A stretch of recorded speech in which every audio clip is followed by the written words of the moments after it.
ABC reporter Jane Cowan joins us now from State Parliament in Victoria. Jane, how strong is the Royal Commission's report?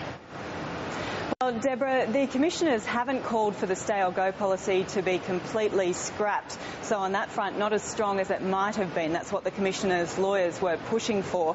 What the Commissioners themselves are talking about is a modification more akin to what the Victorian Premier John Brumby had been talking about all along. But on other fronts, the Commissioners have embraced some very radical proposals, you'd have to say, not least of them the idea of buying back land in areas deemed to be at unacceptably high risk of bushfire, and also the idea of putting power lines underground. Both of those propositions would be very expensive to put in place, but the Commissioners have gone for them nonetheless. Now, how did those in charge on Black Saturday fare in this Commission's report?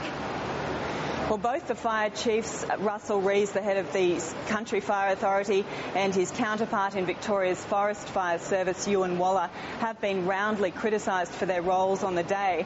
But you'd have to say again that the Commissioners have really only criticised them as much as was absolutely necessary on the face of the evidence itself. They've really just laid out the obvious failings and haven't necessarily harped on individual blame.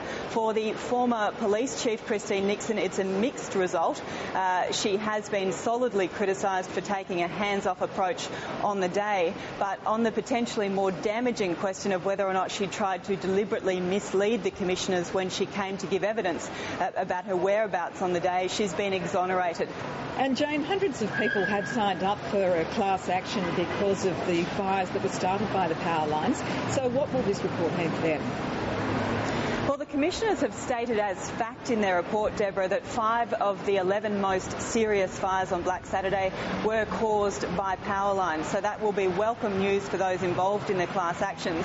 But it's worth noting that these findings alone won't be enough. The Commission is not a court, and these facts will have to be established again, and all this evidence called again and proved to a much higher standard of proof in a court if these class actions are to be successful. Jane Cowan, thanks for that update. Thanks, Deborah.